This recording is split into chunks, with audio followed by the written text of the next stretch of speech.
Assalamualaikum warahmatullahi wabarakatuh. Yang terhormat Ibu Kepala Sekolah SDN Merak II, Ibu Siti Komisioner SPISD, yang terhormat Bapak Ibu Guru SDN Merak II. Puji syukur kehadirat Allah yang telah berikan nikmat sehat dan sempat sehingga pada hari ini kita bisa berkumpul di acara diseminasi implementasi budaya positif melalui keyakinan kelas SDN Merak II. Puji syukur kehadirat Allah Subhanahu wa Ta'ala yang telah memberikan nikmat sehat dan sempat kepada kita semua. Serta salawat serta salam kita berikan kepada Nabi kita Muhammad Sallallahu Alaihi Wasallam yang kita nantikan sahabatnya di yaumul qiyamah nanti. Alhamdulillah, kita semua bisa berkumpul di sini di acara diseminasi implementasi budaya positif melalui keyakinan kelas ISDN Merak II. Bapak Ibu Guru, di sini saya CGP Angkatan 8 Kabupaten Demak akan menyampaikan implementasi budaya positif melalui keyakinan kelas. Apakah Anda setuju dengan pertanyaan di bawah ini? Hukuman dapat mendisiplinkan anak. Yang kedua, pemberian hukuman dengan hal positif seperti membaca atau membersihkan halaman sekolah dapat meningkatkan disiplin anak. Yang ketiga, memberi penghargaan dapat meningkatkan motivasi belajar anak. Hukuman dapat mendisiplinkan anak. Kira-kira bagaimana Bapak Ibu, setuju atau tidak? Iya, benar sekali ya. Jadi untuk mendisiplinkan anak tidak harus dengan hukuman, tapi ada cara yang lain yang lebih efektif. Nah, pada kesempatan kali ini kita akan membahas tentang kedisiplinan anak yang baik untuk anak itu bagaimana, antara hukuman atau. Untuk kali ini pokok bahasan yang akan saya sampaikan yaitu tentang 1. Disiplin positif dan nilai-nilai kebajikan universal. Yang kedua, teori motivasi, hukuman dan penghargaan. Yang ketiga, keyakinan kelas. Yang keempat, kebutuhan dasar manusia dan dunia berkualitas. Yang kelima, resolusi 5 posisi kontrol. Yang keenam, restitusi sebagai segitiga restitusi.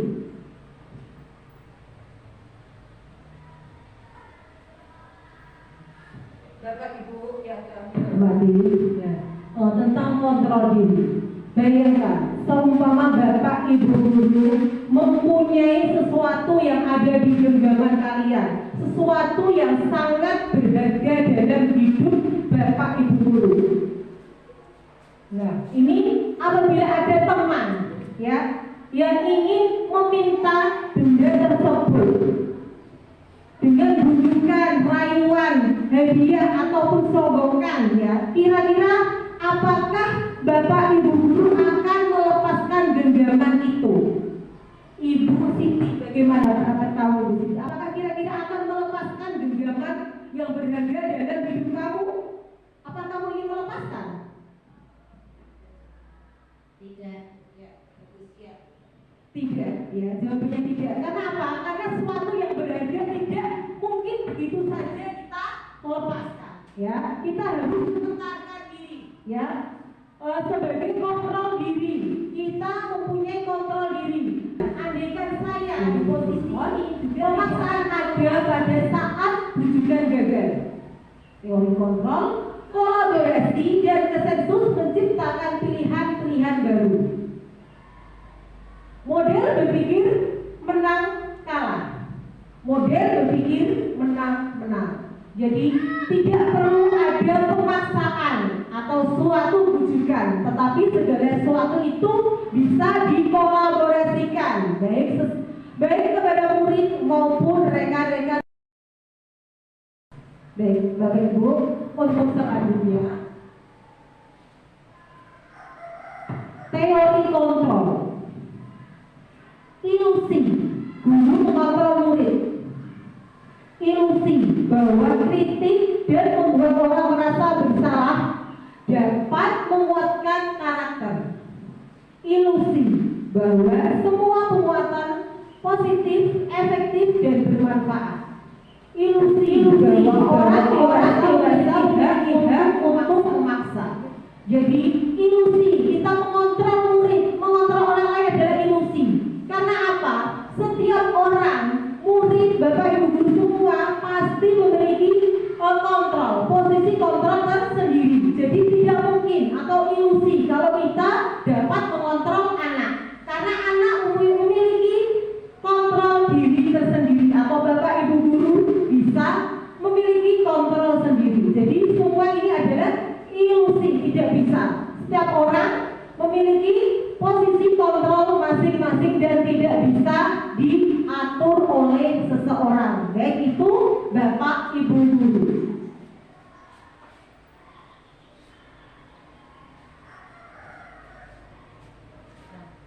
Di sini pengembangan stimulus respons, teori kontrol. Bagaimana seseorang bisa berubah dari stimulus respons kepada pendekatan teori kontrol? Stimulus respons itu ketika kita mencoba mengubah orang agar berpandangan sama dengan kita. Teori kontrol, kita berusaha memahami pandangan orang lain tentang dunia. Sehingga perilaku buruk dilihat sebagai suatu kesalahan. Kalau teori kontrol, semua perilaku memiliki tujuan. Stimulus respon, orang lain bisa mengontrol saya, sedangkan teori kontrol hanya Anda yang mengontrol diri Anda.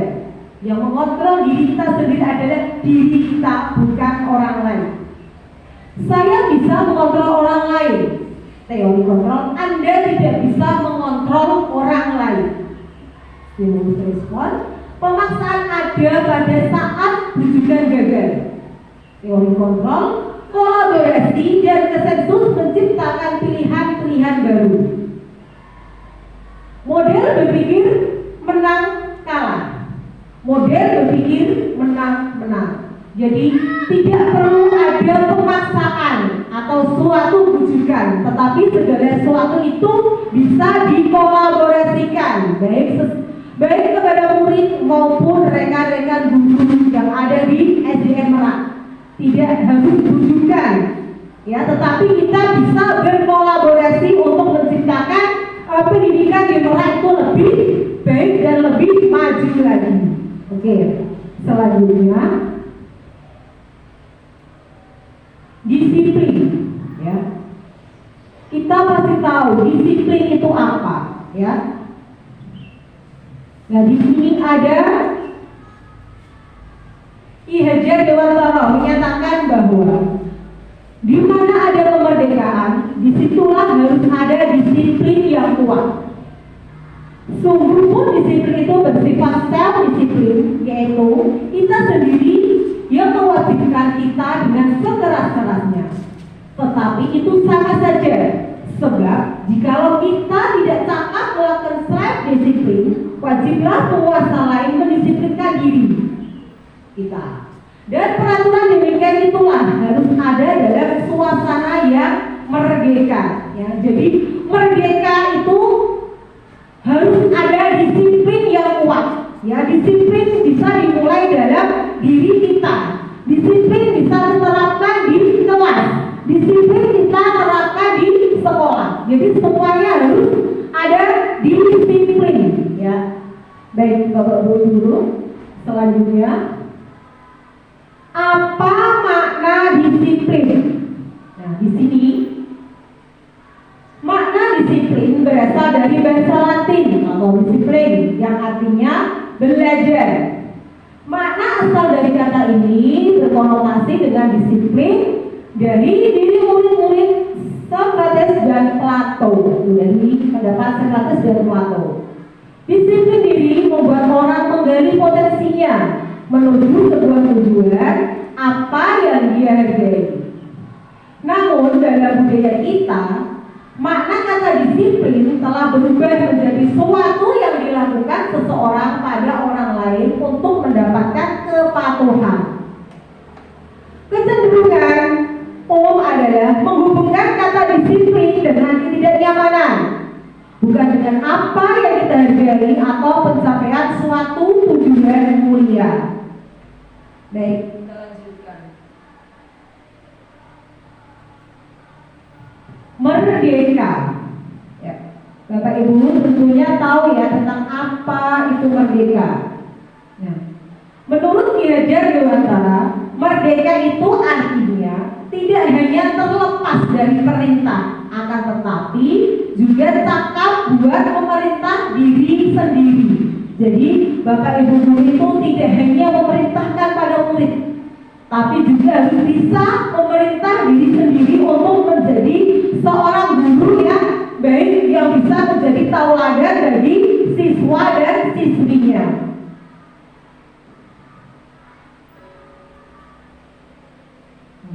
Nilai-nilai kebajikan. Nilai-nilai kebajikan adalah sifat-sifat positif manusia yang merupakan tujuan mulia yang ingin dicapai setiap individu. Nilai-nilai tersebut bersifat universal dan lintas bahasa, suku bangsa, agama maupun latar belakang. Setiap perilaku perubahan memiliki suatu tujuan. Dari William Gospodar Teori Kontrol 1984.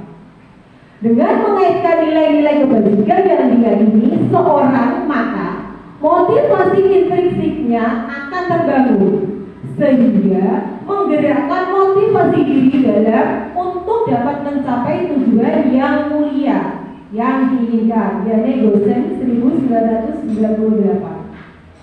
Nilai-nilai kebajikan yang ingin dicapai oleh setiap anak di Indonesia kita kenal dengan profil pelajar Pancasila.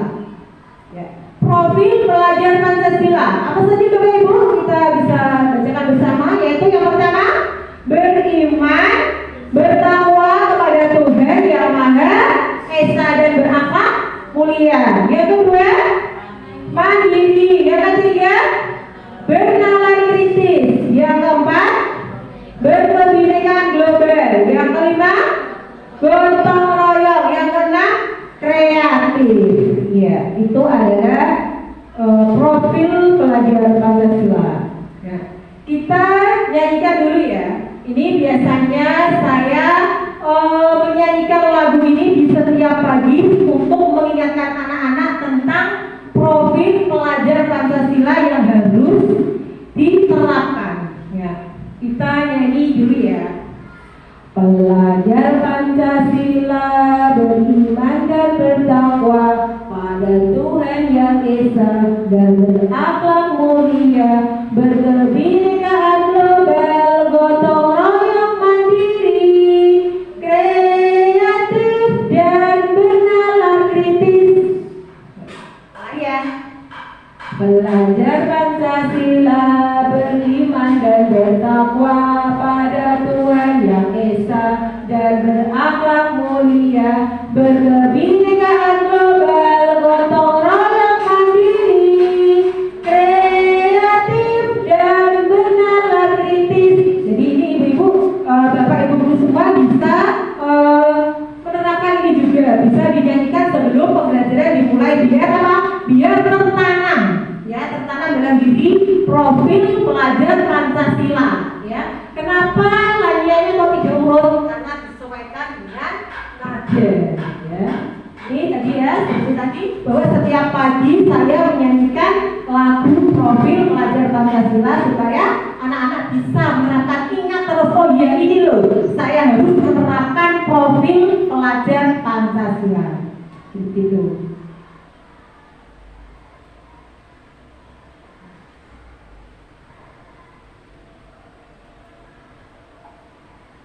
Penanaman budaya positif SDN Merak 2.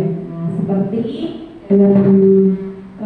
keyakinan tadi di SDN Merak 2 bahwa ada penanaman budaya positif. Ya, yang pertama yang saya lakukan itu adalah sebelum masuk pelajaran baris dulu, terus bersalaman.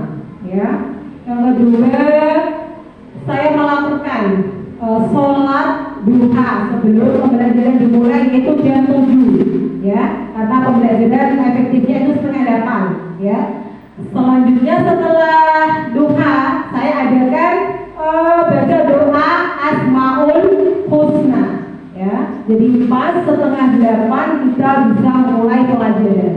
Nah, untuk budaya positif lainnya yaitu kerja bakti yang dilakukan biasanya hari Jumat atau hari-hari tertentu. Ya, setelah senam kita melakukan bersih-bersih. Dan untuk budaya positif lainnya yaitu setiap Senin di SD kita ini mengadakan upacara. Ini adalah budaya positif yang ada di SDN Merak.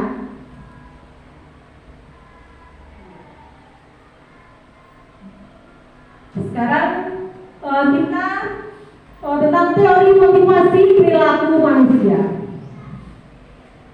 Untuk menghindari ketidaknyamanan atau hukuman, nah, itu termasuk motivasi eksternal. Untuk mendapatkan imbalan dari orang lain atau institusi, itu adalah motivasi eksternal, motivasi dari luar. Nah, untuk menjadi orang yang mereka inginkan dan menghargai diri sendiri dengan nilai-nilai yang mereka percaya. Nah, ini adalah motivasi internal, memiliki disiplin positif. Nah, kita guru ya harus bisa menanamkan motivasi internal dalam diri anak, ya, harus bisa. Jangan hanya karena hukuman kita melakukan disiplin. Jangan hanya karena imbalan kita melakukan disiplin. Jangan. Tapi terapkanlah motivasi internal dalam diri bahwa ayo anak-anak, kita berbenah diri, jadilah orang yang lebih baik, jadi orang yang disiplin, ya.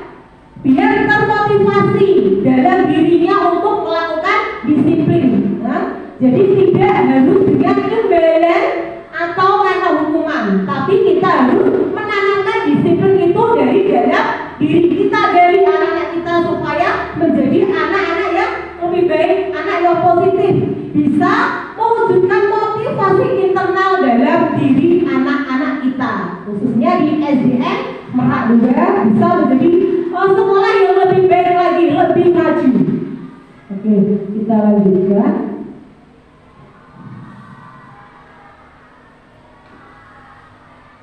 Nah, sekarang kita bahas tentang apa itu restitusi. Oke. Restitusi adalah proses menciptakan kondisi bagi murid untuk memperbaiki kesalahan mereka, sehingga mereka bisa kembali pada kelompok mereka dengan karakter yang lebih kuat. Restitusi juga merupakan proses kolaboratif yang mengajarkan murid untuk mencari solusi untuk masalah mereka dan membantu murid berpikir tentang orang seperti apa yang mereka ingin menjadi tujuan mulia dan bagaimana mereka harus memperlakukan orang lain. Nah, di sini Bapak Ibu guru kita harus tahu bagaimana restitusi, bagaimana cara guru untuk menangani suatu kasus terhadap anak. Ya, jadi tidak hanya hukuman, ya, tapi kita perlu adanya restitusi, ya. Oke. kita akan ke ya ini dilihat.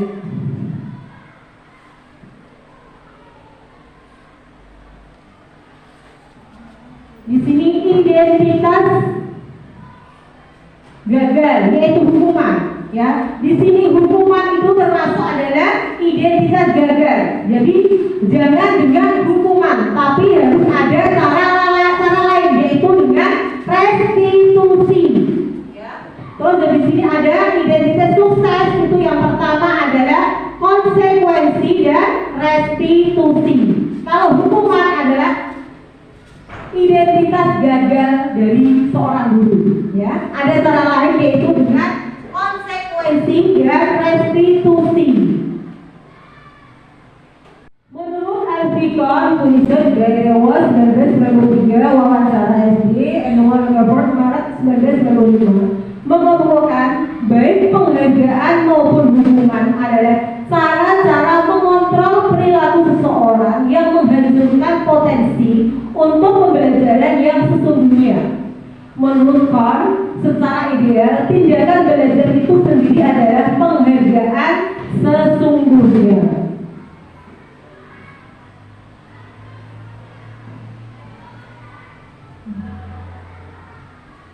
Nah, mengapa tidak peraturan saja? Mengapa harus keyakinan kelas? Mengapa kita memiliki peraturan harus menggunakan helm bila mengendarai kendaraan roda 2? Mengapa kita memiliki peraturan 3M, menggunakan masker, mencuci tangan, dan menjaga jarak? Ketiga, mengapa kita memiliki peraturan harus datang tepat waktu pada saat mengikuti pelajaran? Nah, kira-kira pertanyaan nomor 1, mengapa kita memiliki peraturan harus menggunakan helm? Itu kira-kira bagaimana, Bapak Sunarto? Mengapa kita harus pakai helm? Ya, oke, tidak terjadi kecelakaan. Nah, berarti kalau kita sadar tidak terjadi kecelakaan adalah teori, ya, motivasi diri dalam diri, ya, bukan karena hukuman, ya, berarti ya, oke, baik sekali, itu adalah berarti motivasi diri yang ada dalam diri. Ya. Yang kedua, mengapa kita memiliki peraturan 3M, menggunakan masker, mencuci tangan, dan menjaga jarak? Bagaimana, Ibu Siti?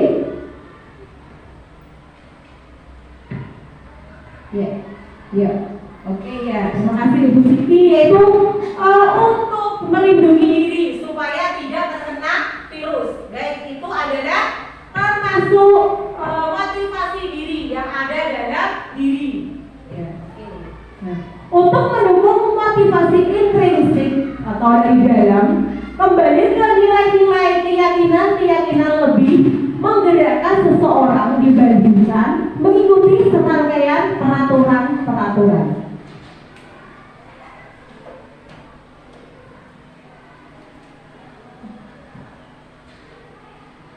Ya, sekarang kita lihat yang mana yang merupakan keyakinan kelas. Mengapa? Nah, di sini ada kesepakatan kelas dan keyakinan kelas. Datang tepat waktu mengucapkan salam adalah kesepakatan. Sedangkan keyakinan kelas yaitu kami guru dan murid yang saling menyayangi. Yang kedua, menjaga kebersihan kelas. Dalam keyakinan kelas, kami murid yang semangat dalam belajar. Berdoa sebelum dan sesudah kegiatan, yaitu kami murid yang peduli dengan teman. Dan yang kesepakatan kelas aktif dalam pembelajaran dan tata tertib. Ya. Jadi kesepakatan dan keyakinan itu adalah hampir sama tapi beda ya. Keyakinan kelas itu tentang apa yang kita yakini. Gitu.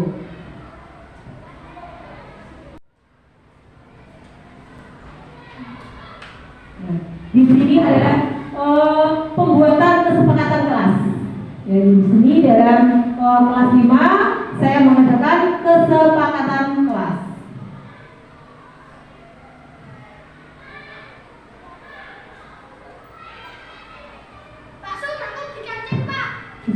Peraturan dan keyakinan kelas.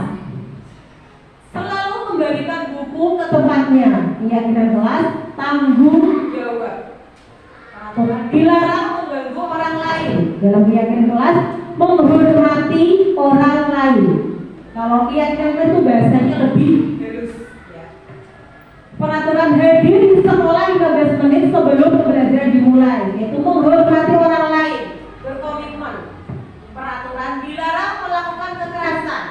Keyakinan kelas, keselamatan, menghormati orang lain. Terus dilarang menggunakan narkoba. Itu berarti tentang kesehatan. Peraturan bergantian atau menunggu giliran, yaitu menghormati orang lain, bersabar. Gunakan masker, yaitu kesehatan, keselamatan. Jangan berlari di kelas atau koridor, yaitu keselamatan, keamanan. Baik.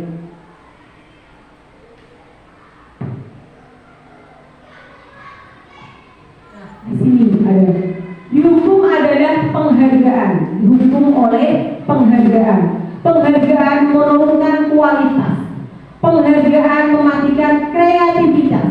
Penghargaan mengurangi motivasi intrinsik.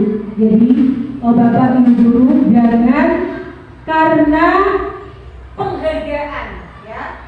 Jangan karena penghargaan kita merupakan motivasi intrinsik yang seharusnya kita wujudkan, kita miliki. Jangan karena penghargaan, jangan karena imbalan, ya. Tapi kita harus bisa menciptakan diri sebagai manusia yang lebih baik dan bertanggung jawab. Jangan karena sombongan, jangan karena hukuman, penghargaan, jangan. Tapi tunjukkanlah kualitas diri bahwa kita adalah pribadi yang lebih baik dan bertanggung jawab.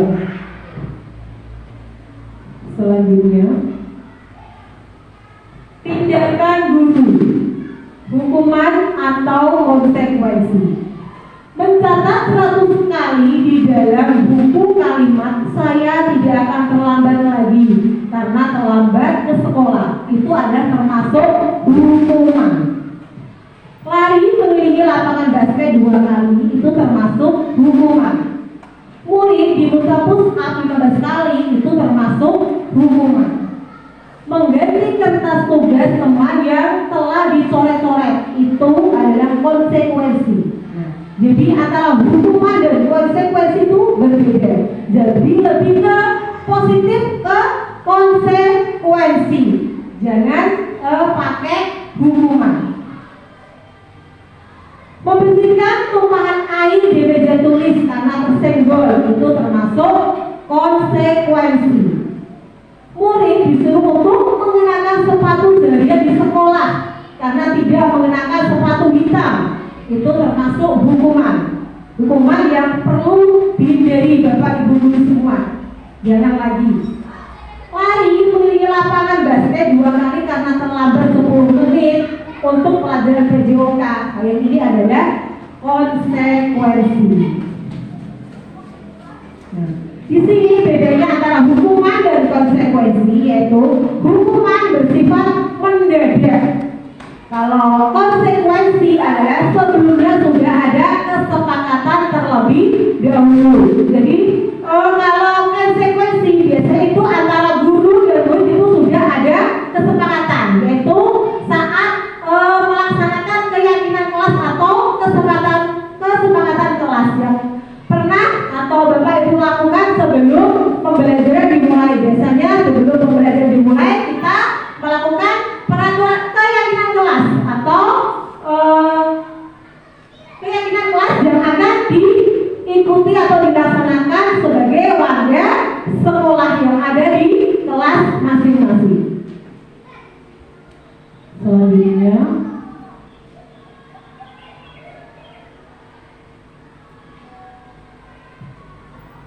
sekarang di sini ada kebutuhan dasar manusia. Kebutuhan dasar manusia ada 4, yaitu kasih sayang dan rasa diterima. 2, penguasaan. Yang ketiga, kesenangan. Yang keempat adalah kebebasan. Ya. Jadi setiap manusia, Bapak Ibu guru, murid-murid juga butuh disayang, butuh penguasaan, butuh kesenangan, butuh kebebasan. Jadi seperti itu.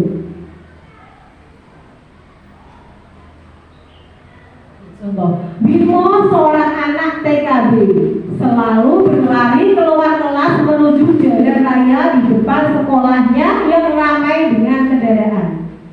Tingkahnya membuat guru Bu Ani bingung dan seringkali mengejarnya. Ada beberapa kemungkinan jawaban yang diberikan Bimo. Identifikasi kebutuhan yang ingin diberi oleh Bimo yaitu aku senang main kejar-kejaran dengan ibu guru. Seru. Guru sini kejar aku. Nah, ini adalah tentang kesenangan. Kebutuhan manusia yang ada dalam kesenangan seseorang. Selanjutnya 5 posisi kontrol. Gosen berkesimpulan ada 5 posisi kontrol yang diterapkan seorang guru, orang tua ataupun atasan dalam melakukan kontrol. Kelima posisi kontrol tersebut adalah hukuman. Yang kedua, membuat orang merasa bersalah. Yang ketiga, teman. Yang keempat, monitor atau pemantau. Yang kelima adalah manajer.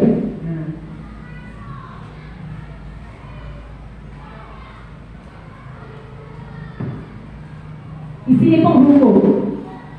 Pengertian penghukum. Seorang penghukum bisa menggunakan hukuman fisik maupun verbal. Orang-orang yang menjalankan posisi penghukum senantiasa mengatakan bahwa sekolah merupakan sistem atau alat yang dapat lebih menekan murid-murid lebih dalam lagi. Guru-guru yang menerapkan posisi penghukum akan berkata, patuhi aturan saya atau awas. Kira-kira ini relevan nggak seorang guru melakukan hukuman seperti ini? Tidak ya. Jadi kita tidak boleh melakukan hukuman karena ada cara lain yang lebih baik. Ini adalah hukuman. Yang selanjutnya yaitu membuat merasa bersalah. Pada posisi ini biasanya guru akan bersuara lebih lembut. Pembuat merasa bersalah akan menggunakan keliningan yang membuat orang lain merasa tidak nyaman, merasa bersalah atau rendah diri. Kata-kata yang dikeluarkan dengan lembut, contohnya seperti ini. Ibu sangat kecewa sekali dengan kamu. Berapa kali bapak atau ibu harus memberitahu kamu ya? Gimana coba kalau orang tua kamu tahu kamu berbuat seperti ini? Nah, di posisi ini anak merasa dia minder, ya, merasa bersalah karena tingkah lakunya. Ya. Dalam posisi ini juga tidak pas digunakan oleh seorang guru karena membuat anak menjadi merasa bersalah. Selanjutnya teman. Nah, ini biasanya yang sering kita terapkan, yaitu guru pada posisi ini tidak akan menyakiti murid, namun akan tetap berupaya mengontrol murid melalui persuasi. Posisi teman pada guru bisa negatif ataupun positif. Positif ini berupa hubungan baik yang berjalin antara guru dan murid. Guru di posisi teman menggunakan hubungan baik dan humor untuk mempengaruhi seseorang. Mereka akan berkata, ayo bantulah demi ibu guru, demi bapak guru. Ayo ingat tidak bantuan bapak selama ini. Ya sudahlah, kali ini tidak apa-apa. Nanti ibu bantu bereskan. Hal negatif dari posisi teman adalah bila suatu saat guru tersebut tidak membantu, maka murid akan kecewa. Seperti itu. Dan tidak mau lagi berusaha. Hal lain yang mungkin timbul adalah murid hanya akan bertindak untuk guru tertentu saja. Ini biasanya sering digunakan oleh bapak ibu guru, termasuk saya masih di posisi teman. Untuk selanjutnya, posisi pemantau. Memantau berarti mengawasi. Pada saat kita mengawasi, kita bertanggung jawab atas perilaku orang-orang yang kita awasi. Posisi pemantau berdasarkan pada peraturan-peraturan konsekuensi. Dengan menggunakan sanksi atau konsekuensi, kita dapat memisahkan hubungan pribadi kita dengan murid sebagai seorang yang menjalankan posisi pemantau. Pertanyaan yang diajukan seorang pemantau yaitu, peraturannya apa? Apa yang telah kamu lakukan? Sanksi atau konsekuensi apa? Selanjutnya, ini adalah posisi manajer, posisi yang terakhir. Posisi manajer ini di mana guru berbuat sesuatu bersama dengan murid, mempersilahkan murid mempertanggungjawabkan perilakunya, mendukung murid agar dapat menemukan solusi atas permasalahannya sendiri. Seorang manajer telah memiliki keterampilan di posisi teman maupun pemantau. Jadi posisi ini adalah posisi yang komplit yang seharusnya bisa dilakukan oleh guru. Posisi manajer adalah posisi sempurna yang harus kita terapkan kepada murid-murid kita. Contoh posisi manajer yaitu bagaimana memperbaiki kesalahan yang ada. Seorang manajer akan berkata, apa yang kita yakini, kembali ke keyakinan kelas. Apakah kamu meyakininya? Jika kamu meyakininya, apakah kamu bersedia memperbaikinya? Jika kamu perbaiki ini, hal ini menunjukkan apa tentang dirimu? Apa rencana kamu untuk memperbaiki hal ini? Tugas seorang manajer bukan untuk mengatur perilaku seseorang atau murid kita. Kita membimbing murid untuk dapat mengatur dirinya. Dan ini adalah posisi yang tepat yang harus diterapkan seorang guru terhadap murid.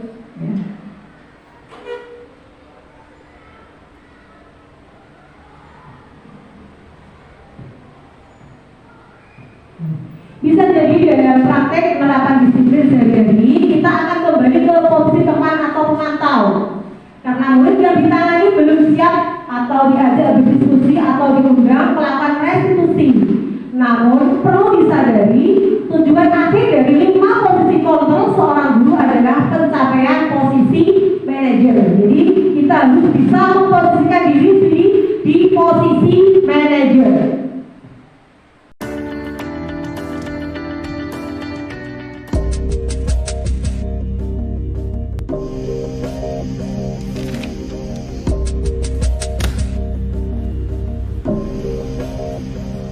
Naren! Sini kamu! Selamat pagi, Bu. Selalu terlambat. Kamu deh, pasti terlambat. Maaf, Bu. Saya... Apa? Apa coba? Alasan kamu apa lagi? Kapan sih kamu tidak terlambat? Malas sekali ya kamu jadi anak. Saya... Dasar pemalas. Gak kapok-kapok sih kamu. Sudah berapa kali terlambat? Sana, kamu keliling lapangan basket 2 kali. Kenapa saya harus keliling lapangan basket, Bu? Kenapa? Kamu mau lawan ibu? Berani-beraninya jawab. Sudah terlambat, masih berani jawab pula. Sekarang, keliling lapangan basket 5 kali sekalian. Biar kapok. Cepat! Pergi sana ke lapangan basket.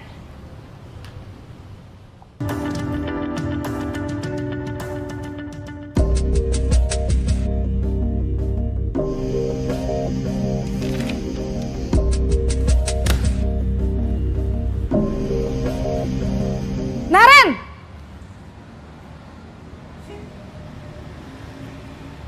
Selamat pagi, Bu. Naren. Kamu kenapa terlambat lagi, Nak?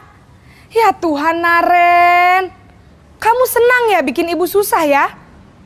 Kalau kamu terlambat lagi, nanti ibu yang ditegur bapak kepala sekolah, Nak. Disangka ibu tidak bisa membina kamu. Duh, gimana ini? Maaf, Bu. Duh, Gusti Naren. Kamu suka ya kalau ibu ditegur bapak kepala sekolah? Terus, sekarang ibu harus tulis apa ini di buku absen? Ini kamu sudah sering terlambat loh. Ibu harus apa coba? Maaf Bu, maaf sekali. Ya sudah, lain kali jangan bikin ibu susah lagi ya nak ya. Ibu tidak akan kuat lagi kalau kamu begini terus. Bisa jantungan kalau ibu ditegur bapak kepala sekolah. Sana cepat ke kelas. Maaf ya Bu, maaf sekali. Posisi pembuat rasa bersalah berbicara dengan nada tenang.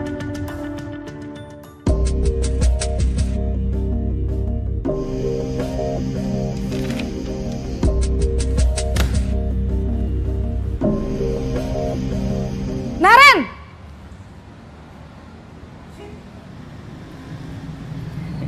Selamat pagi Bu. Wah, sudah jam berapa ini nak? Terlambat lagi ya sayang. Iya Bu, habis ibu saya lupa bangunkan saya Bu. Kamu malah menyalahkan ibu kamu. Kamu bukannya anak yang larinya paling kenceng. Kok terlambat sih? Iya Bu, saya memang terlambat bangun tadi. Jadi biarpun saya lari kencang, tetap gak kekejar Bu. Ya sudah sana, nanti lain kali larinya lebih kenceng lagi ya. Biar gak terlambat lagi. Bikin seneng ibu, demi ibu. Bisa kan? Bisa lah Bu. Ya sudah sana masuk kelas. Ibu beresin urusan absen kamu. Kamu ini ada-ada saja.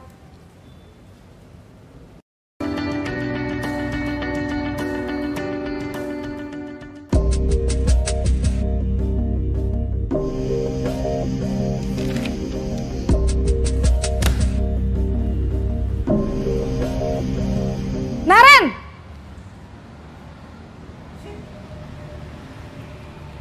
Selamat pagi Bu. Naren, apa peraturan sekolah kita tentang jam berapa kita harus masuk sekolah, nak? Kita harus di sekolah jam 7 Bu. Iya betul, sekarang sudah jam 7.20. Naren sudah tahu konsekuensinya jika terlambat hadir.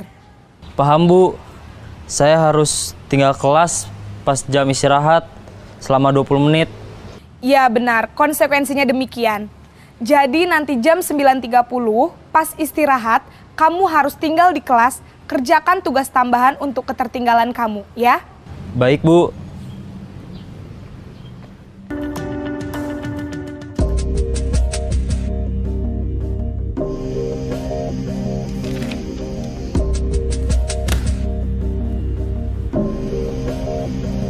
Naren!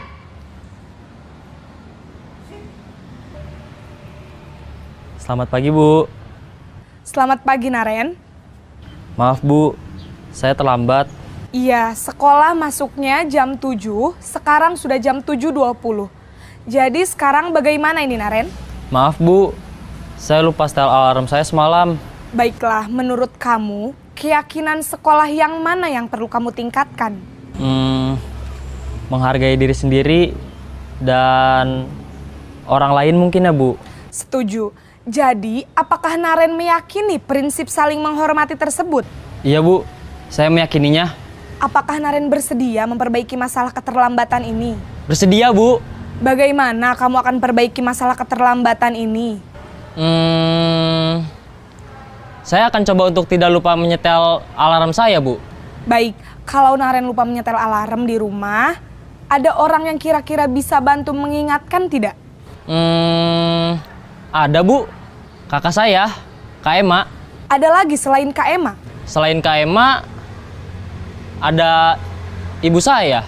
Baik, jadi yang mengingatkan Naren adalah Kak Ema dan ibu kamu ya? Kira-kira akan mulai setel alarm kapan nih Naren? Setelah pulang sekolah, akan segera saya lakukan. Baik, jadi Naren akan setel alarm untuk bangun besok pagi dan akan diingatkan oleh kakak dan ibunda Naren ya. Ada lagi yang mungkin perlu dilakukan Naren agar tidak terlambat bangun lagi? Tidak ada Bu. Baik Naren, terima kasih untuk kerjasama kamu. Sekarang kamu perlu kembali ke kelas untuk belajar. Baik Bu, terima kasih. Lanjut, pertanyaan. Siapa yang mengatakan? Saya kecewa sekali dengan kamu. membuat orang merasa bersalah. Kamu tidak pernah benar melakukannya. Siapa yang mengatakan? Yaitu penghukum. Ayolah lakukan dulu ibu atau bapak. Ini adalah di posisi teman. Apakah kamu mau mendapatkan stiker bintang hari ini? Ini adalah posisi pemantau. Terus bagaimana kamu bisa menyelesaikan masalah ini? Nah, ini adalah di posisi manajer. Nah, selanjutnya kamu selalu yang paling terakhir. Nah, ini adalah di posisi penghukum. Oke, baiklah.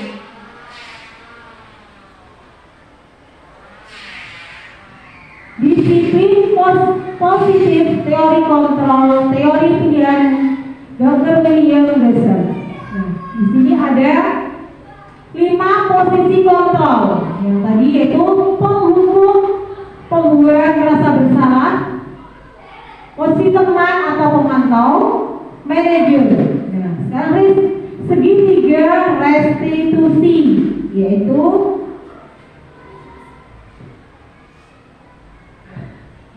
segitiga restitusi. Yang pertama adalah menstabilkan identitas. Yang kedua, validasi kebutuhan. Yang ketiga, manajemen keyakinan. Di sini akan saya tampilkan contoh dari penerapan segitiga restitusi.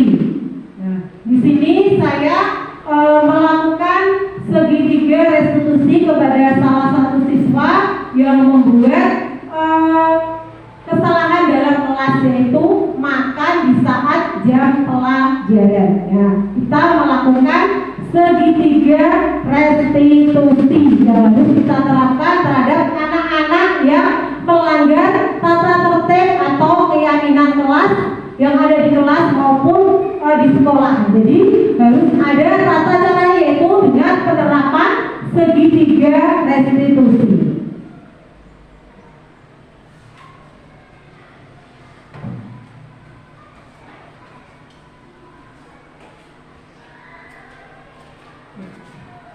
Terima kasih. Sudah selesai untuk materi kali ini. Mungkin ada Bapak Ibu guru yang mau bertanya. Bagaimana Pak? Sudah jelaskan untuk materi kali ini? Bagaimana? Sudah? Bagaimana Ibu? Sudah? Sudah ya, baik. Terima kasih buat Bapak guru, Bapak Ibu kepala sekolah sudah berkesempatan hari ini bisa mengikuti denominasi CGP angkatan 8. Apabila perkataan saya ada kurang ataupun lebih, saya ucapkan minta maaf sebesar-besarnya. Wabillahi taufiq wal hidayah. Wassalamualaikum warahmatullahi wabarakatuh.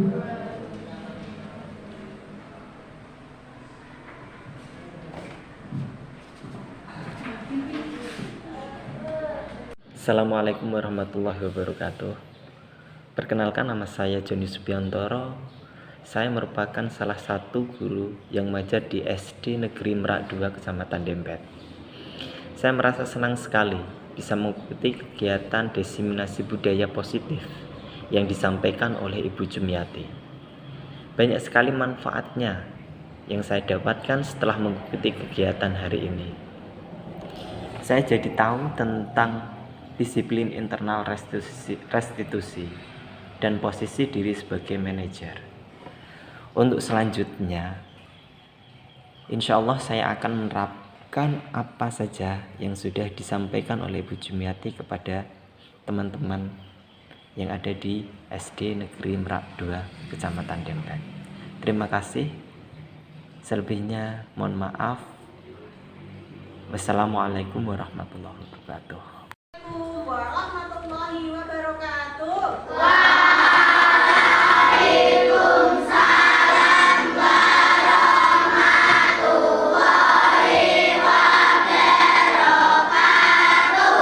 pagi anak-anak. Bagaimana kabarnya hari ini? Alhamdulillah pagi yang cerah.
kelas ini kita itu tertib dan baik, ya.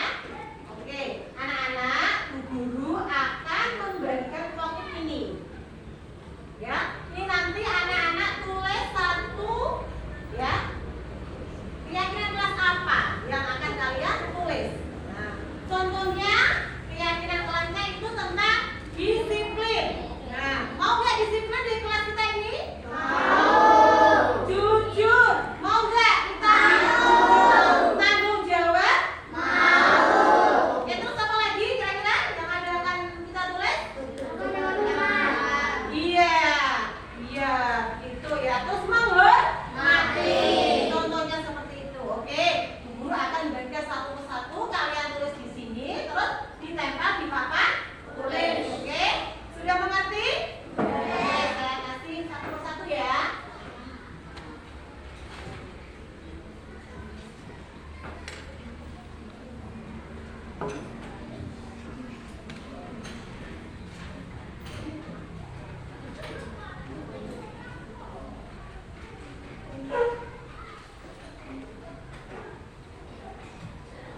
Bisa yang sudah langsung ditulis, yang sudah mendapatkan langsung ditulis.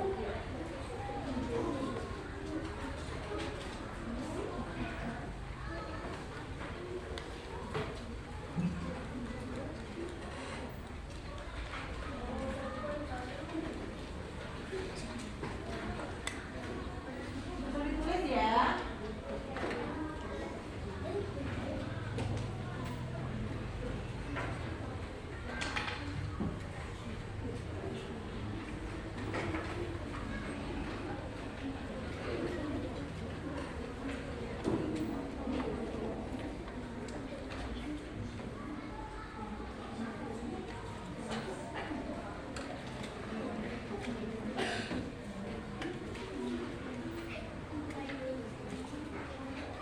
Yang sudah bisa langsung ke depan dan menempelnya. Yang sudah menulis silakan ditempel di sini.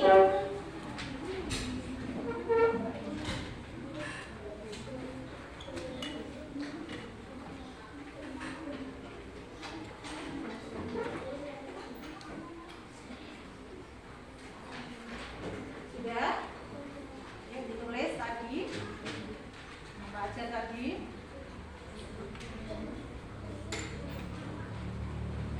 Yang sudah ya ditulis di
Gimana? Setuju apa tidak? Setuju. Oke, sekarang nomor 5. Ya. Sekarang siapa lagi? Bisa, gantian. Oke. Nomor 5. Maju. Oke, kamu. Ayo.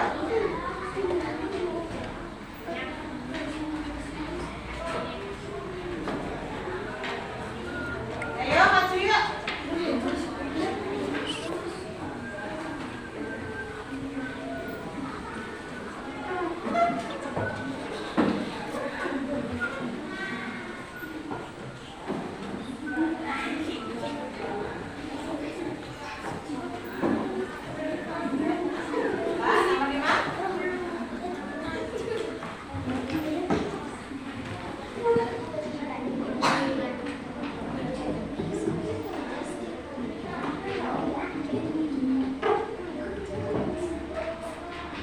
Ya, Pak.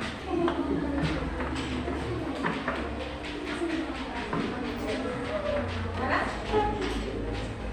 Menghormati guru ya, menghormati guru.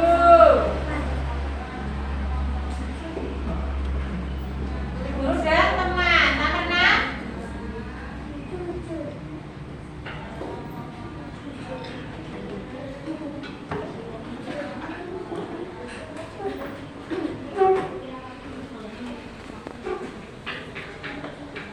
Ya, membuang sampah terus.